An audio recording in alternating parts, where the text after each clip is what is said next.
Welcome back to B&B Movie Reviews. This week, Star Wars returns to the big screen after 7 years, and an 80s throwback gets a modern makeover.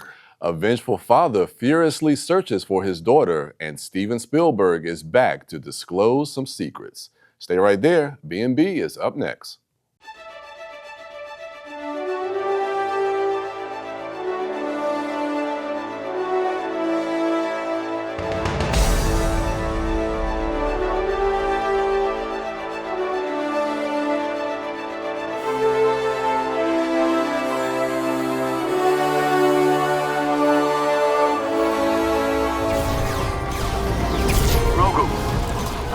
Go to the control panel. Remember the buttons I told you never to touch? I'm gonna need you to touch them. Look for the ignition relay cutoff. It's next to the fuel differential readout, which is between the pump compression gauge and the primary reserve No! Don't touch the missile battery switch. That's why there's a safety guard on it. Do you see the fuel readout display? Remember I showed you that one? It's on the other side of the manual control surface calibration. I don't think he knows what he's doing. Mando tries to guide Grogu through the controls on the ship to help him and Zeb during a chase with stormtroopers in the first Star Wars film in 7 years with The Mandalorian and Grogu. Brad, Star Wars is back. Sure. I don't know. Does it feel like it was gone? I know they're making a big deal of it. Like, it's been 7 years since Star Wars was been on the big screen. Yeah. But with all the Disney Plus stuff, we've been flooded with Star Wars content. Yeah, it feels like we've never missed it. Yeah, and so like Mandalorian Grogu coming back to big screen, like it just doesn't do anything for me. And if it must come to the big screen, if this TV show must be here in my movie theater, then it needs to be a movie, or at the very least, a proper continuation of the third season. Yeah. And I don't think it's a film. I don't think it's a sequel to the show. It's just like this slice in time. And which is sometimes is not bad to have kind of like a slice in time movie where you focus on a certain adventure. And I think this movie really is trying to kind of harken back to kind of like the essence and the origins of Star Wars with the adventure serials that George Lucas kind of came up with. But when you're talking about continuing something from a TV series and also coming off the third season of The Mandalorian, which wasn't that great, I think if you would have had this movie come out maybe after season 2, when that excitement for that show was high, you know, maybe you could have had something there, but it just feels like it's kind of, you're on a downward slope here. I need an arc, okay? I need a character to begin here, and I need him to end up here. I agree. And that does not happen in this film. And so if we're not going to have an arc, whether emotional or a narrative arc for our character, then the film has to just be the coolest looking, the best action. It's got to be top-notch visual style, and this ain't it. It's neither. It's middling. It's right in the middle of just like you said, visually with the action, or they don't do anything with the story, with the character or the story. You're right. There's no story here. The character arcs, like I said, when you build these characters on a TV show, you want to see some type of arc. You want to see something specifically with Mandalorian and or Grogu, to see some type of growth in those characters if we're going to continue their story after this movie. By the end of the third season, they've established themselves as like a found family, right? Like father and son, okay? And like, you know, that was satisfying. So here we are at the beginning of the story, and that's where they are. And they go on this fetch quest. It involves teaming up with Rhoda the Hutt, Jabba the Hutt's son. And that character does get a little bit of an arc. Yeah, which I wanted to talk about. But I don't care about that character's arc. Well, and that's the thing too, because in this movie, you're right, he probably is the only character in this story that has some type of character arc, some type of motivation for the choices that he's making and what he wants to do with his own personal life. I like kind of his storyline. You're right, they don't do much with that. But if you would have given something like that to The Mandalorian, considering where he is at this part, in this stage of his life and the story with Grogu, I think you could have had something compelling there. but you just don't do anything with these characters. But I think Jon Favreau and Dave Filoni just don't have any interest in expanding the Star Wars universe. They are playing in the tight sandbox that George Lucas gave them.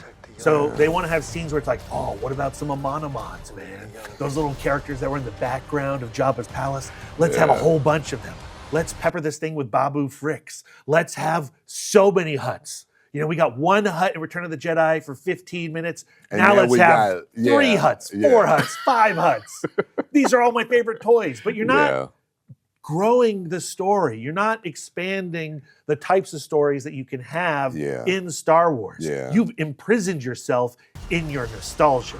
Yeah, because it's not, like you said, you're not doing anything to expand the story or to further or evolve the storylines or even just the universe itself. You're right. You're making this universe feel way too small, focusing in on these characters and not giving them any development. So it's shrinking stuff and not expanding it in the way that us as fans want to see the world expand. When we were kids, we wanted to see stuff outside the Skywalker saga. We wanted to see all these other things that they kind of teased and talked about. And now we're at that stage where you could do that and you're still not doing it. What's your rating for this? Well, we're the B&B show. We are. If we love something, we give it a B+. If we don't love something, we give it a B-. Yeah. I've been watching Star Wars since I was an infant, okay? Yeah. I love Star Wars. Yeah. I did not hate this movie, but I cannot give it a B+. It's a B-. So yeah, I'm right there with you. Grew up with Star Wars, love Star Wars, but this isn't it. This isn't what I signed up for. This is a B-. Yeah, so those are our thoughts on The Mandalorian and Grogu. When we return, you just heard Brad talk about playing in that toy box. We have another franchise where we're going to kind of dive in and play with those toys with Masters of the Universe. Stay right there. If you're buzzed and doing this to make yourself feel okay to drive, you're not okay to drive. Well said, Lord Skeletor. Poetry. Had taken away his days done. With the new dawn, Titania shall witness mine eyes.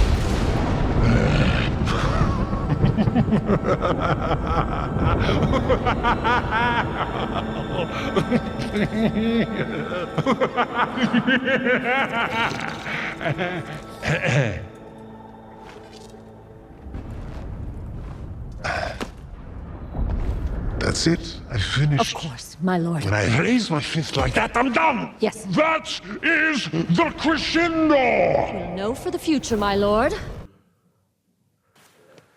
Evil Lyn and the rest of Skeletor's minions miss the cue when his diabolical laugh reaches its crescendo in Travis Knight's remake of the 80s classic cartoon Masters of the Universe.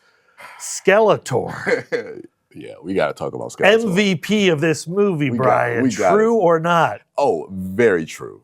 Very true. This is the reason to actually come see this movie is Skeletor. I don't want to bury the lead, but there's a lot. There's a lot to be desired in this movie, and I did have a lot of fun with this movie. I love the setup of the story. It kind of structures itself a little bit, kind of like Man of Steel, where we're on Eternia. We see, Skeletor come to take over Eternia.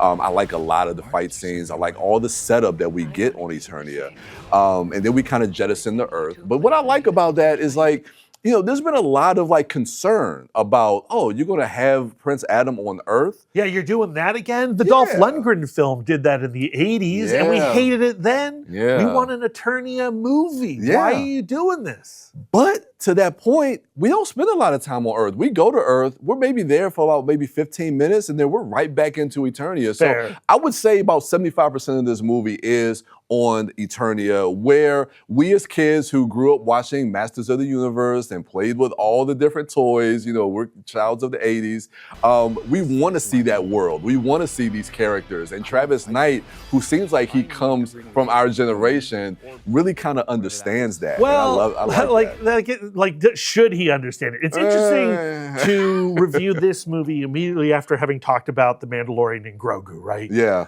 They're both prisoners of nostalgia, era. True, Okay, very true. I'm kind of amazed that Masters of the Universe got made at all. Same. Like, who wants to see this movie beyond a bunch of 50-year-old dudes? Okay. Yeah. For those 50-year-old dudes, I think this movie delivers somewhat. Yeah. I think a lot of the comedy doesn't quite work. They are trying to have some kind of conversation about toxic masculinity through Adam in this film. Yeah. And I don't know if they succeed in saying anything weighty. Well, the thing is, it's like, and you're right, that I think Travis Knight really is trying to have a conversation about masculinity and what that means through the character of He-Man. And I think there is a story to be told, but you're right. I don't think that the script is clever enough because we focus too much on the comedy. And once we go to Earth, the rest of this movie, it's like a joke a mile a minute. It's way too self-aware. Yes, I agree. The action figures in this film, Trapjaw, Spikecore, Triclops, Beastman, Mossman, they're all here. Fisto, Mechanic, Ram Man. I like all these toys. That being said, those toys don't have much to say. Like seeing Trapjaw on screen and getting an action sequence between him and Idris Elba in Man at Arms. Man at Arms. Yeah. Like, oh, that's so cool. But Trapjaw is just a prosthetic. He's like imprisoned in plastic. Yeah. Say something, man. I know. And that's the thing. Like, I love the character design because it does play on the nostalgia of us playing in our toy box as kids and having all these figures, seeing Battle Cat, and everything like that. And it's great to see. But you're right. These side characters aren't characters. They're just designs and images that you want to put cinematically on the screen. Conversations.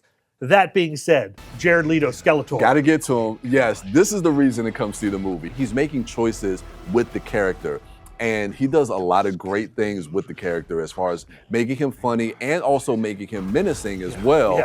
I think he does just a great job with that. Skeletor is a character who desperately wants to be evil. He desperately wants to be the best and baddest in the room. Yeah. And he is ineffectual. And anytime they comment on his impotence, the movie is amazing. Yeah. Give me a whole Skeletor film. I will watch it. That's not going to happen, but I would watch it. What's your rating for this one? I'm on the edge. Okay. Like, it's not fair. Again, I feel weird reviewing it right after Star Wars because I gave that a B-. And a lot of my complaints towards Star Wars are similar complaints towards Masters of the Universe. And yet, I don't care as much about Masters of the Universe. The stakes aren't as high. My passion for this universe isn't strong. So I give it a B+. I like it a little bit more than The Mandalorian and Grogu. Yeah, I'm right on the line because of, like I said, I just think it just loses me a lot. And anytime Skeletor is not on screen, I'm just waiting for him to come back on screen because everything else, even with the protagonist, I'm just not invested in. I mean, towards the end, we get some great funny stuff with Ram Man and Fisto, but after that, it's just like, it just leaves me wanting more. But with that being said, I had a good time watching it, so I'm going to lean over the B+ as well. Not a high B+, but I think you can have fun with this movie. And for our demographic. Our age is showing, Bryan. They are. They are.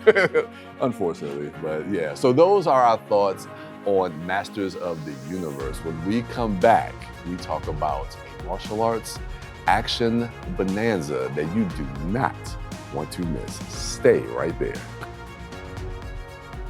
If you love them enough to crawl into a play place to get them to come down, then surely you'll check nhtsa.gov/the right seat to make sure they're in the right car seat.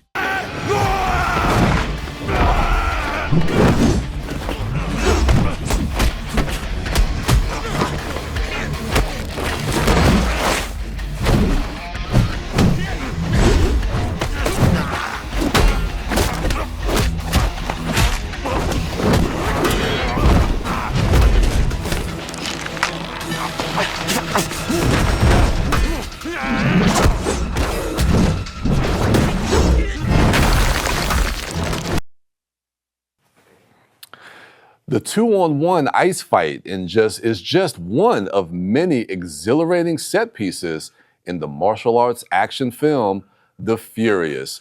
I'm still tongue-tied from this movie, man. It's crazy. We literally just, from the time we're recording this, we saw this movie literally 12 hours ago. Yeah. And my mind is still reeling from that experience. Like, we're on a mission with the Furious. Okay. We're telling our audience, you got to go see this in the theater. Please. Get on whatever movie app you're using. Yes. Find the theater near you with the most seats sold. Yes. Go to that theater and get ready to cheer the Furious on. Dude, this movie, I tell you, this is a movie that you would love to see with a crowd. This felt like a fantastic a film festival midnight screening of a film. Well, let's talk about that ice fight that we just saw on screen, okay? Yeah. You know, the action is extremely well choreographed. Yes. It is violent, but it's not necessarily gory. This is not The Night Comes for Us. It's not The Raid. Yeah. It's not even John Wick. No. Like, it's a much more playful type of action. And yet, the consequences are extreme. Yeah. What you don't see in that clip, there are some people trapped in the ice. Yeah. And, you know, And yeah, what happens to those ice blocks is upsetting. It's very upsetting. I got to talk about just some of the actors in this. Joe Taslim, who we have come to love through The Raid, The Raid and The Night Comes for Us. Star Trek Beyond, Bryan. Star Trek Beyond, Mortal Kombat, Heck Sub-Zero. yeah. Let's not talk about that. But yeah, Joe Taslim, we love him. Mayo Z, I might be butchering his name. Come to find out, he's worked with Jet Li. He was the little boy. If people don't know, there's a movie that Jet Li made in the mid-90s called My Father is a Hero. He was the little boy in that movie who was kicking butt alongside Jet Li. He's a grown man now. He got like that rope around his waist, and Jet Li would sling the kid. Yes. Right? So now he's back. He's all grown up. He's kicking butt in this movie in a tremendous way. The director, who was an action choreographer on movies like Snake Eyes and some other films, is really kind of putting his style of action on display in a way that I've never seen before. It's unique, and I'm still trying to figure out how they pull off some of these action sequences. It does look like there's some digital manipulation happening. Yeah. And so there is sometimes an uncanny quality to the fights. Yeah. But what seals the deal and makes them great is the conception of these fights. And when we finally get to the climax of this film, Dude. the brawl that happens. It's so, I wanted this something. I know. We can't spoil it. But it's not just like one-on-one. No. It's not just two-on-one. You know, it's not quite Crazy 88 Kill Bill level. No. But it's something different. And going to your point, the conception of these fight scenes and the choreography and how it's shot, the way, and the thing that I love about action movies and martial arts movies is not just the choreography, but is how that works in tandem with the camera movements. Yeah. And the way they move the camera around the action. Yeah. And the way and the way that they reveal character through the action Yes. too. There is an antagonist in this movie who is built like a bullfrog. Oh man. I mean, he's a beast, right? Yes. And when you first encounter him, you're like, oh, he's just a goon. Yeah. Like, we don't need to pay attention to him. Yeah. But he has like a good fight. You're like, oh, that's Yeah. cool. And then when he comes back again for the second time, you're like, oh, it's that guy from the first fight. Yeah. Oh, I really like this guy. Yeah. And then he comes back for a third time. You're like, oh no, Oh, this here we- guy's like a Yes. boss. We've reached Yeah. boss level status with this character. Yes. And then at the end, like, our crowd was either on their feet cheering on this fight sequence, or they were on the floor laughing uncontrollably watching this battle. Which was us. Yeah, I've never seen a climax of a film that was so exhilarating. I literally, for 20 minutes, leaning forward in my seat, watching the screen. I couldn't sit still. I was all over my seat. And again, I was on the floor. I really did want to get to my feet. Yes. And we were not alone. Like, No. We No. saw this after Disclosure Day. It was a press screening, right? Yeah. It was like a mix of advanced screening audience Yeah. and press people. Yeah. Actually, I feel like most of the press people didn't come to this screening because they were They missed all out. at Disclosure Day. They missed out. They missed out. They missed out. And going to your point about telling character through the action, what the two main protagonists, what I love about it is there's an emotional through line for these characters that you can track and you can follow. And you feel that through the action sequences with what these characters are trying to achieve and what their goals are with finding the people that they love in their lives. And when a lot of stuff kind of hits the crescendo, again, going to Masters of the Universe, when it hits that crescendo, those emotional beats, the emotional stakes in the movie are very palpable. You feel it. You feel it for those characters. So to combine the emotional through line with the action, it's just, again, I use that word, exhilarating. There should be a trigger warning with this film, though. Yes. Okay. Yes. So I said it's not a gory movie. That does not mean there's not a lot of peril in it. There's a lot of peril, and there's a lot of kids in peril. And the opening scene of this film, if you're offended by it, if you're disturbed by it, you should just leave. You should leave. Yeah. If you have issues with seeing children in peril, in compromising situations when it comes to violence and things of that nature, just be warned. And I don't even want to talk about that. Don't say it. Yeah. But kids are not safe in this movie. No, not at all. But again, this movie, I'm still just reeling from it. I can barely kind of put my thoughts together. All I know is I absolutely love this movie. I'll tell you right now, it's my favorite movie of the year. Yeah. It's June right now. Yes. We got 6 more months to go. Yes. I can already tell you, if this is not in my top 10 of 2026, the back half of this year has been a hell of a year. Yeah, I hope that's the case. I would love that to be the case. I don't think it's going to be. It's my favorite film of the year as well. Yeah. It's certainly my most favorite film-going experience. Easily. Huge B+. This is a B+, no questions asked. Please go see this movie. I beg you, go see The Furious. All right, so with that, when we come back, I still can't talk. I love that movie so much.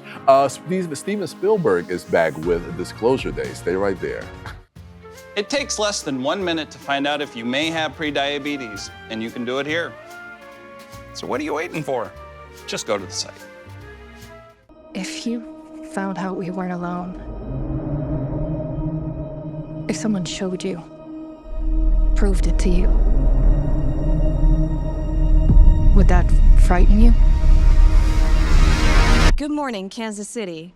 Let's take a look at today. Today is today's.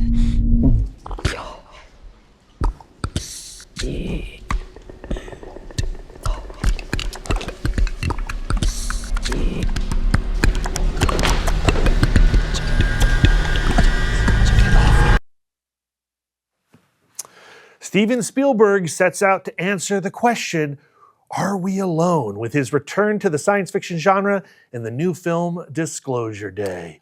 Bryan, if you recall, like 6 months ago, I put Disclosure Day as my most anticipated film of the year. Number one. I'll answer this question after you. Okay. But does it live up to that anticipation?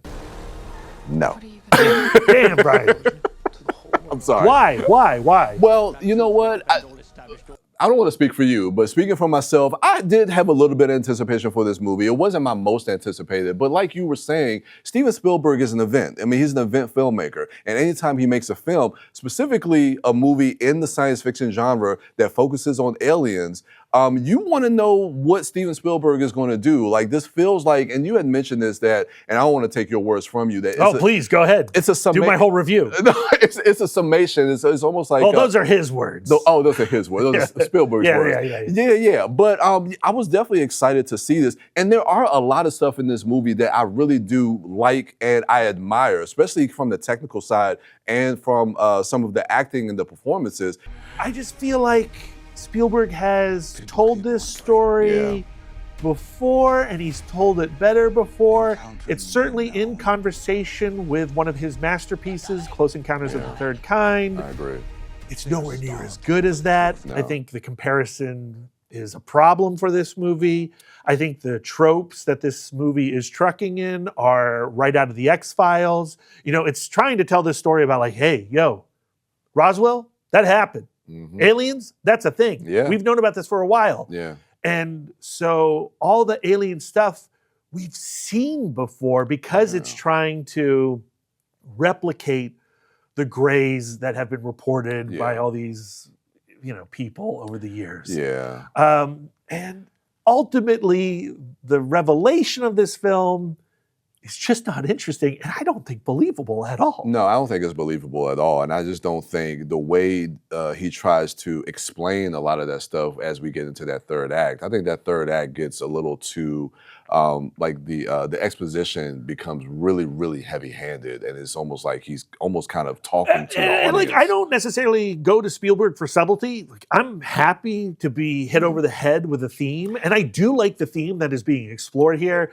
You know, he wants to have a conversation about empathy as a superpower. Yeah. Let's go. Yes. Yeah. He wants to talk about corporations and, you know, government contracts and how we're being manipulated by our governments. Okay, I want to have that conversation too. And all of that is there, but going to your point is when you think about the comparison with Close Encounters of the Third Kind, we focus on character in that movie. And with this movie, and one thing I do like about it, that it is a chase film.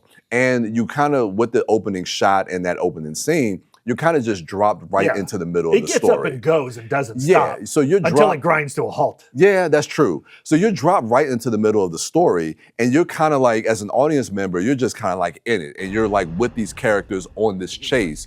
But because you're doing that, it's so plot driven with all the mechanics of it that we don't get a chance to slow down to focus on story, to focus on Josh O'Connor, and to focus on Emily Blunt. I think the chase film was a bad idea. Yeah. Like, trying to make a popular thriller with Disclosure Day just doesn't work. I want the Spielberg who made The Post or Bridge of Spies to make this movie, and it's not a chase film, right? Like, trying to turn it into a popcorn film does the themes a disservice. It kind of minimizes those themes a lot to me. It just because. And then, like, the action, some of the staging does not work. Yeah, I know. You see it in the trailer, the sequence with the train. I think that sequence is thrilling, but again, it's like the staging of it. I get the idea of it. I can see, again, conceptually how you can design an action sequence like that. Before that, Josh O'Connor, like, navigating his way between the government agents or the corporate agents, making his way to that car. None of that. None of that worked. All the stuff around the farmhouse just fell flat. Yeah, like that stuff, and then the stuff in the motel. Again, it's like when you have this this government agency or whatever this agency is, with all of these kind of military guys coming after you because, like you say, there's a chase film. It makes them look inept, you know. And you then don't put a guy behind the hotel. Exactly. Like, you're all going through the front door. You don't think maybe someone's going to go out the window in the back? Exactly. So it's just like when you have people, like characters that are so inept, then that starts to pull me out of the movie. And then I'm starting to look at other things. I'm starting to question and doubt other things, and it's making me pick the movie apart a little bit more. And then I can't really focus on the story that Spielberg is trying to tell us.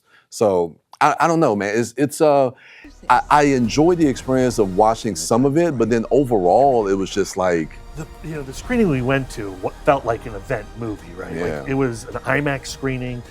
Everybody was there. Every seat was taken. Yeah. We were jammed in there. We were all ready to watch a film. And I do love that Spielberg can bring all these people together to tell a story. Yeah. And that's exciting. And I do think you should watch this on the big screen. And I do think that a lot of people are going to like this film. Yeah. But if you think it's going to be a follow-up to Close Encounters of the Third Kind in terms of narrative, theme, or quality, you're mistaken. You're going to be disappointed. Yeah, what's your rating for this? I'm going to give it a B+. I'm going to give it a B+. Okay. Because I just can't bring myself to give it a B-. Yeah, I would say it's disappointing, but it's not a bad movie, and it definitely does try to say something. You're right, the comparisons, I think, does it a disservice comparing it to Close Encounters because it can't live up to that. But I'm going to go B+ as well. But it's not as good as The Fabelmans. It's not as good as his West Side Story. Yeah, unfortunately. It's better than Ready Player One. Oh, easily. Yeah. It's a step down, but it's still worth watching. It's definitely still worth watching. So, yeah, those are our thoughts on Disclosure Day. Yeah. I forgot that. What's it called? Disclosure Day. Terrible title. But yeah, so those are our thoughts. Let's go back and recap the movies that we talked about on this episode. We started with The Mandalorian and Grogu. We gave that a B- for me and Brad. Then we moved over to Masters of the Universe. That was a B+, a slight B+ for both of us for that movie. Then we go over to The Furious, the martial arts action movie that is a must-see, a high B+ for both of us. And then we go over to Spielberg's Disclosure Day, which is still kind of a B+, but a little bit middling with that one. So, thank you for joining us on this latest episode of B&B Movie Reviews. Come be a part of the conversation. If you have questions, suggestions, feel free to email us at bnbmoviereviews@gmail.com. And with that, we will see you at the movies. Like Brandon.